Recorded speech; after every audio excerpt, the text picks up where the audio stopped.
नमस्कार, मैं हूं सलामत अली और स्वागत है आप सभी का डीआरबी न्यूज़ में। आज हम मौजूद है के पश्चिम के म्युनिसिपल कार्यालय में, जहां पर प्रभाग समिति की अध्यक्षा सुधा सिंह हमारे साथ मौजूद है। उनसे गुफ्तगू करेंगे, उनसे बातचीत करेंगे कि ये जो कार्यकाल उनका रहा है किस तरह का रहा है और आगे किस तरह के काम वो करने वाली है। सुधा जी, बहुत बहुत स्वागत है डीआरबी न्यूज़ में। क्या कहना चाहेंगी, किस तरह से कार्य चल रहा है और एक साल का जो वक्फा गुजरा है तो ये किस तरह का रहा?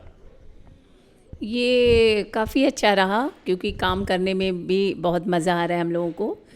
क्योंकि हम लोग सोचते हैं जो भी काम अगर हमने हाथ में लिया है या अगर हम लोग को जिम्मेदारी दी गई है, कोई भी काम हो किसी भी क्षेत्र के लिए, तो हम लोग प्रयास करते हैं कि काम अच्छे ढंग से करें।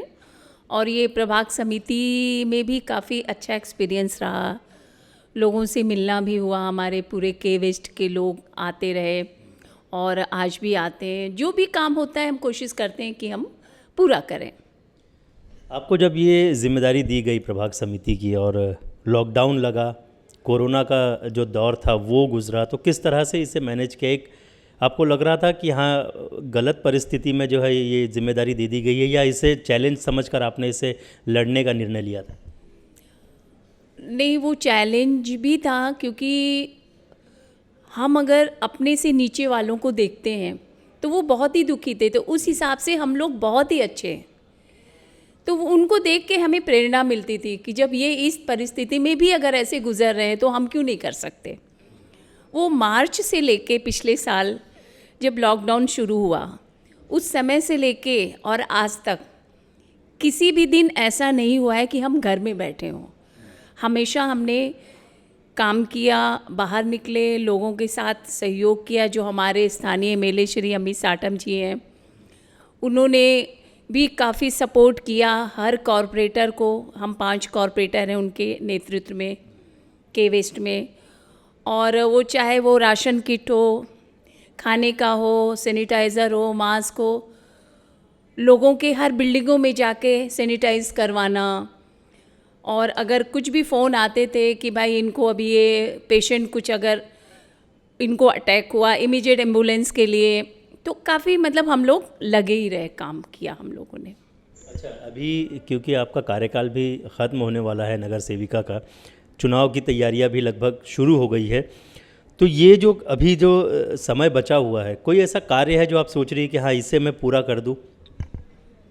हाँ, ऐसे हमारे क्षेत्र में अभी 2-3 काम ऐसे पेंडिंग हैं जो हम लोग अभी भी कोशिश में, हम अपने मतलब के वेस्ट के जो हमारे ऑफिसर्स हैं, हमारे जो यहाँ के प्रशासन, उनके पीछे भी हम लोग लगे रहते हैं कि इसी कार्यकाल में हम चाहते हैं कि ये काम कंप्लीट करें और कोशिश है कि हो जाए।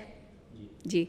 अच्छा, इसके अलावा क्योंकि आपको जो है वो कार्य सम्राट भी कहा जाता है, जब भी लोग कोई भी फ़ोन करता है तो बेझिझक फ़ोन करता है आपको, कभी कोई डर नहीं लगता है या ये नहीं महसूस होता है कि मैं किसी नगर सेविका को फ़ोन कर रही हूँ, ऐसा लगता है कि किसी घर के सदस्य को ही फ़ोन किया जा रहा है।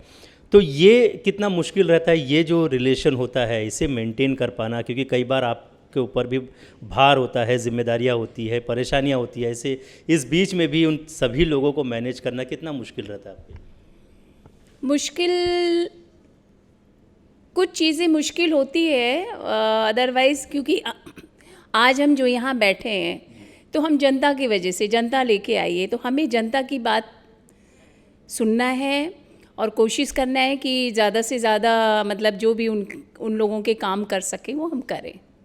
अच्छा, इसके अलावा जो नगर सेवक की तैयारियां चल रही है उसको किस तरह से आप देख रही है? क्योंकि लोगों का तो राय सबको पता है और इलेक्शन के बाद भी जो है वो सब चीज़ें सामने आ जाएगी, फिर एक बार आपको जिम्मेदारी दी जाएगी ऐसा लग रहा है। तो उस दौरान, उस 5 साल के कार्यकाल में किस तरह के काम होने वाले हैं और क्या क्या आपने प्लानिंग किया हुआ है कि हाँ, इस बार इस तरह के काम भी हमें करना है? प्लानिंग में हम अपने जो हमारे एमएलए साहब हैं उनके नेतृत्व में और हमारे वरिष्ठ नेता, जो ऊपर से हम लोग को आदेश दिया जाएगा, जो वहाँ से आएगी कि हाँ आप लोगों को क्या करना है, कैसे करना है, उसमें हम लोग सहमत हैं, हम करेंगे काम। अच्छा, अच्छा, महिला दिवस आ रहा है, लोगों को क्या मैसेज देना चाहेंगे, महिलाओं को क्या मैसेज देना चाहेंगे, क्योंकि आज भी कई ऐसे समाज के लोग हैं जो महिलाओं को आज भी प्रताड़ित करते हैं, तो ऐसे में क्या मैसेज आपकी ओर से होगा? इसमें आज के दौर पे जो महिलाएं वो नारायणी कहलाती हैं, क्योंकि आज भी आप देखिए अगर कहीं बच्ची जन्म लेती है तो कहते हैं ना कि भाई आपके घर में लक्ष्मी आई है, हमारे घर में लक्ष्मी आई है। और अगर कहीं लड़का जन्म लेता है तो ये नहीं कहते कि गणेश जी आए हैं या शंकर भगवान आए, ऐसा नहीं होता है। तो नारी से ही सृष्टि है। और ये जो महिला दिवस जो मनाया जाता है वो एक मतलब आपके थ्रू हम जनता में सबसे ये मैसेज ज़रूर जाना चाहिए कि ये जो महिलाओं के ऊपर इतना अत्याचार हो रहा है, वो बच्चियों के ऊपर हो, महिलाओं के ऊपर हो, जो ये सब लोग ऐसे नहीं हैं, लेकिन कुछ लोग ऐसे समाज में हैं जो दरिंदगी, उनका जो नेतृत्व है, उनका जो नज़रिया है, उनको बदलना चाहिए कि उनके भी घर में माएँ बहनें हैं और माँ बहन के ही वजह से ये सृष्टि रचाई जा रही है। जो बच्ची होती है, लड़की बनती है, फिर वो माँ बनती है, जिनकी वजह से ये सारी सृष्टि आज भी चल रही है। तो उनको, समाज को सुधरना चाहिए। प्रशासन को भी ध्यान रखते हुए कि प्रशासन को भी थोड़ी कड़ाई लानी चाहिए, इग्नोर नहीं करना चाहिए इन सब चीज़ों को। और इसमें मतलब जो कानून है ही है, और कानून में भी और कड़ाई आनी चाहिए, क्योंकि महिलाएं आज के दौर में किसी भी चीज़ में पीछे नहीं है, हर चीज़ में वो आगे हैं। पर कहीं वो उनको अबला बनाया जाता है, पर वो अबला होती नहीं है। वो क्यों बन जाती है? क्योंकि उनको सपोर्ट नहीं मिलता है समाज का। और जहाँ सपोर्ट मिलता है वो नारी तो नारायणी है, शक्ति है, और आज भी उनको पूजनीय माना जाता है।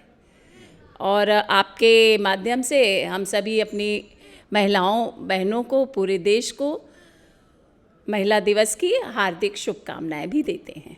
चलिए, इसके अलावा जाते जाते, क्योंकि कोरोना का दौर फिर से एक बार शुरू हो रहा है, एक लहर जैसी वापस आ रही है, ऐसे में लोगों को क्या मैसेज देना चाहेंगे आप? किस तरह से सोशल डिस्टेंसिंग का पालन करें और जो भी गाइडलाइंस जारी किए जा रहे हैं उसे किस तरह से पालें? क्या आपकी ओर से सजेशन हो? इसमें आज भी अगर ये कुछ 2-4 महीना पहले भी जो प्रशासन ने उनको, पब्लिक को कहा गया था कि भाई आप डिस्टेंस पालन करो, पर उन लोगों को लगा कि नहीं। लेकिन आज भी देखिए केसेस काफ़ी बढ़ते जा रहे हैं और उनको आज भी बहुत से डिस्टेंस रखना चाहिए, मास्क लगाना चाहिए, सैनिटाइज़र हमेशा आपको साथ में रखना चाहिए। और अभी ये वैक्सीन जो इंजेक्शन भी अभी आज से शुरू हो गया है, और अगर गवर्नमेंट हॉस्पिटल में टीकाकरण किया जा रहा है, वहाँ लगवाने जा रहे हैं आप, वो फ्री है। और अगर प्राइवेट हॉस्पिटल में आप जा रहे हैं तो 250 आपको पे करना पड़ेगा जी। और उसमें एज ग्रुप भी दिया हुआ है 45 के ऊपर 60, और 60 के बाद भी जो बीमारियां हैं, उनको काफ़ी परेशान है, उनको भी प्रायोरिटी पे लेके उनको फर्स्ट इंजेक्शन दिया जा रहा है जी। हमसे बात करने के लिए बहुत बहुत शुक्रिया। तो ये थे सुधा सिंह, जिन्होंने बताया कि किस तरह का उनका कार्यकाल रहा और आगे किस तरह के वो काम जो है वो करने वाले हैं। उनकी एक ही इच्छा है कि वो ज़्यादा से ज़्यादा लोगों की सेवा कर सके, ताकि उन्हें जो जिम्मेदारी दी गई है वो उसे पूरी तरह से जिम्मेदारी के साथ निभा सके। कैमरा पर्सन FS पटेल के साथ सलामत अली, DRB न्यूज़, मुंबई।